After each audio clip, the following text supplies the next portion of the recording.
Okay, we're back at it. This is going to be another Stormgate cast. I'm Algorithmore, and this is going to be my buddy, the architect, Dutchy, in the Blue Celestial. Is this another Celestial game from Dutchy? I guess it is. And his opponent in the red Vanguard is maniachillo. I think I've cast one of maniachillo's games before. I think he played against Kel or someone. So I have encountered him before, high up on the ladder, just like Dutchy and a lot of the others that I cast. And so we'll see how this game, again, we've got another CVV, another Celestial versus Vanguard. And that was an annoying scout trying to delay that. And this was sort of an interesting build out of Dutchy. He had his array delay. Did he go creation chamber first? I wonder. That was a weird all caps question he asked there. You don't need it, says the Chillo himself, the chillest of players, although he may have mania. We'll see, because he is maniachillo. And maniachillo is going for scouts first. What are those bobs doing? They're just taking a break. No, they're going for a mech bay. Okay, so 4 dogs out on the map, 4 scouts, and Dutchy has opened, like I said, with the creation chamber first, which is sort of a little bit interesting, and he does have an Argent on the way. And yeah, we're gonna see a 3rd array go down. Interesting build. Well, it looks like it's hedgehoggies to go with the doggies. Hoggies and doggies out of maniachillo. And that's a nice composition against the Celestial. And look at those dogs just soaking up the healing rays of the healing camp. Getting all healthy again.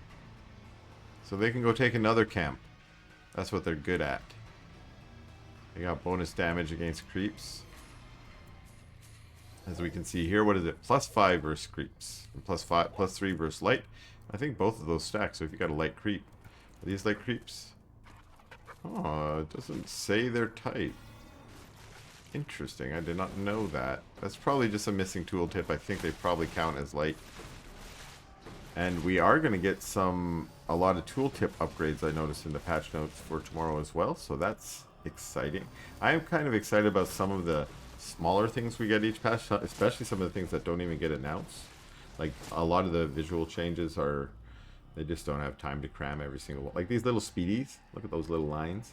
Remember for a while they were lightning and I love that, little lightning legs, but now they're little speedy lines like, look, I'm fast. That stuff is cool, and I love when they upgrade that and adjust that. And of course we now have an art director.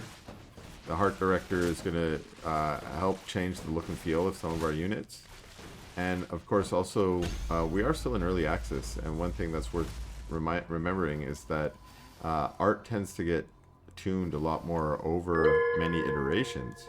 So things like these little effects, they all get added later. So you keep getting little benefits like that. But now we're seeing actually push into this base, and Dutchy does have to defend. He does get one of the hedgehogs. Now he's run out of energy though. He gets another one, so he's getting pretty lucky here, as maniachillo's micro is not quite as good as he's hoping. He's pulling those units back, but they're still dying as they run away. So that means he is actively, attending to his units with his micro. He's just a little late on those pullbacks. And that can be sometimes hard when you're taking a lot of DPS.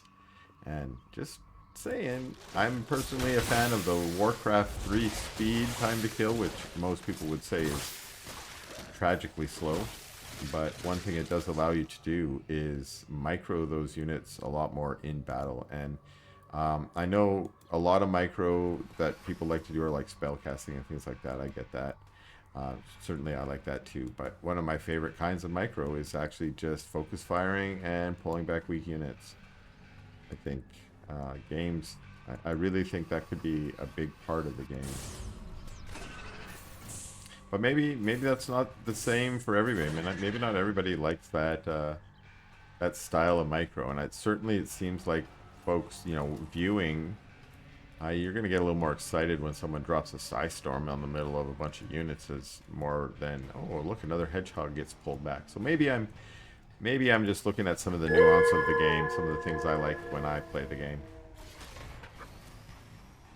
Okay, so maniachillo is going to go for this Luminite camp here, and interesting sort of micro here as he tries to keep his units alive. Well, these are heavy hitting units. Yeah, I was thinking to myself, this looks like it's a hard camp to take with these units. And so far, I mean, he's doing alright. He did lose that Hedgehog. He's doing alright to keep, I think he's lost maybe one Hedgehog and one Dog so far. And actually, that's not bad then. That's not bad. Maybe more than that. I wasn't fully paying attention, but it did look like a pretty good creeping. Again, you get a lot of Luminite from that. I think you even get Therium from these dudes.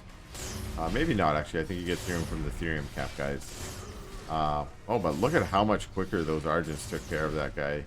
They were at full energy. That was our Bruiser there, not the Skull Squisher. I get them mixed up sometimes. The Skull Squisher's at the Siege camp, I think. This is a Brave Scout's going to get chased away. Doesn't want to fight those Argents. And tried to come back, but the Argents are insistent. Please stay away.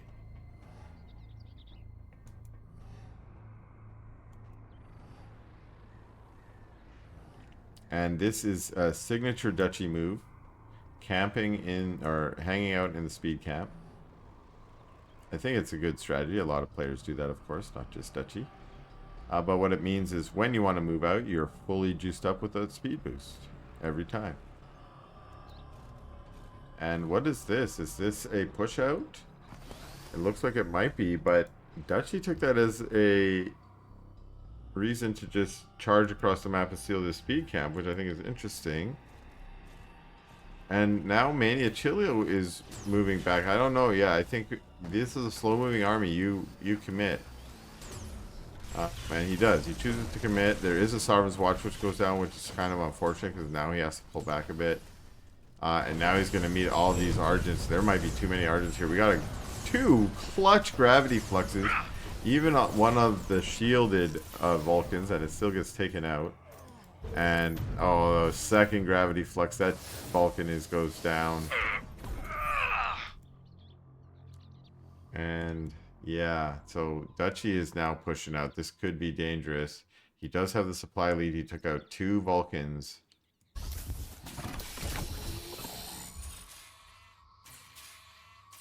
And, oh, well, there are a good number of Hedgehogs back there. But, yeah, with this many Cabals, how many were we up to? 5. Each one could do a gravity flux. There goes one sentry post. The other one's very low. Bobs get pulled. Overcharge on. Oh, and some Cabals going down, but there goes a Purify as well. These units staying in the Purify, just trying to stay energied up. There goes a gravity flux. A lot of that DPS wasted on the Bobs, and I say wasted, but all those Bobs are now deleted. And now, oh, a nice gravity flux on the Hornet. Another Purify going down. Again, that keeps them high on their energy. That's both going to allow for more Debilitates and gravity fluxes, as well as keep those Argents at high power. And this is looking like a dangerous push here. Is Dutchy going to pull away here? I thought, I mean, you could keep putting pressure on that. You could destroy that command post, maybe. I mean, there was a ton of economic damage done there. And is this just a pull back to the health camp and heal up kind of strategy here?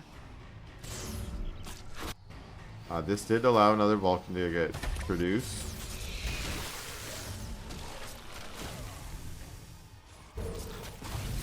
Another nice gravity flux. But those creeps being annoying and trying to keep their DPS up while those two were fighting. And look at all the debuffs on the Argent, so I think that's another reason why Dutchy chose to pull back here. And now he's going to take this camp, so I don't know. I really was behind maybe him staying up there and fighting those hedgehogs there maybe a couple minutes ago. By moving back, he's, you know, allowing Maniachillo to rebuild. But we're also seeing that Dutchy is adding some sabers here. And that's definitely going to help out against the Vulcans and the hedgehogs. Anytime you've got those sabers in the back just punching into those units, that's going to be definitely valuable. And this camp finally gets finished off. And the hedgies are going to... Oh, they're not going to spend too long in their healing. That's a scanner there. I like that. And okay, arc station pushed out here. That, remember, that allows for some healing rays. Power banks there will of course power back up so that it can always cast those healing rays. Oh, I didn't realize how rapidly it fills up there. That's pretty cool, actually. I did not know that. Okay, so here we are doing a little more creeps. And what do we got? Just a defensive force here, an Atlas on the high ground.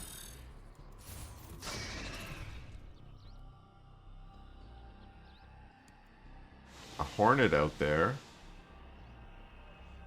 And is that Hornet just going to try and harass some prisms? Is a single Hornet good enough that it can just kill prisms? I imagine. Oh wow, it does. It kind of rips through them. Yikes. Okay.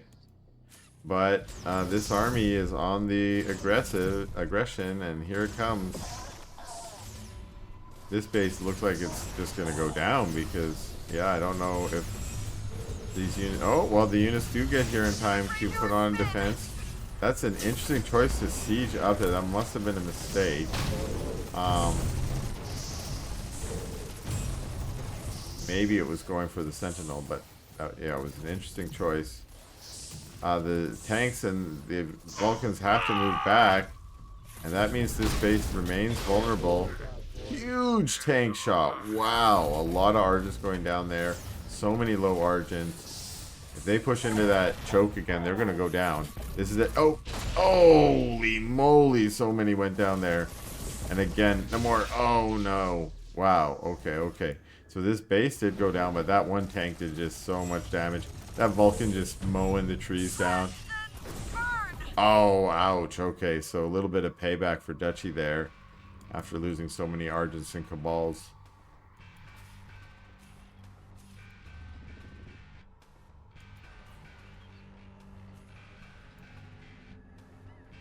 What's that? What's this Argent doing? This is a Scout Argent, I think. Where are you going? He gets right in there. He's like, I'm gonna murder Bobs. I gotta hate on for Bobs, but that Graven pops out and makes him pay.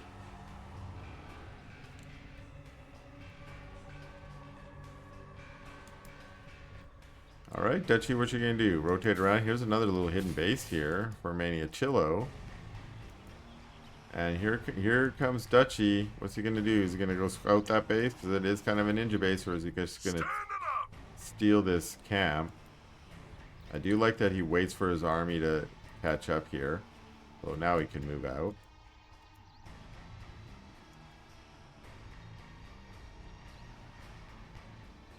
Okay, yeah, I'm like, are you going to actually take it? Yeah, okay, so he takes it. And did that Saber get vision? No. I think if the Saber had vision, he would have Zodded it. I'm pretty sure that the Sabers have larger range than they have vision. It's an interesting thing to note.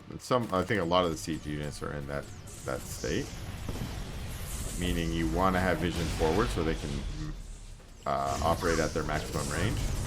Now this is a pretty good push here. There's that one tank in the back that's doing a good job, but the Sabers find it and they're like, boom, you're down, you're ours.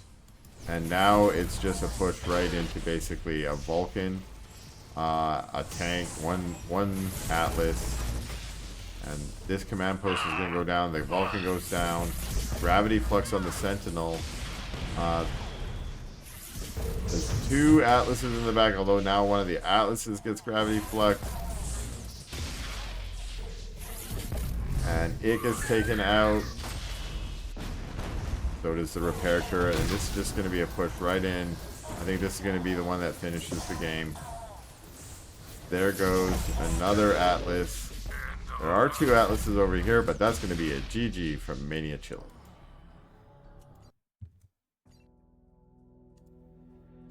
Boom. Okay. Let me stop.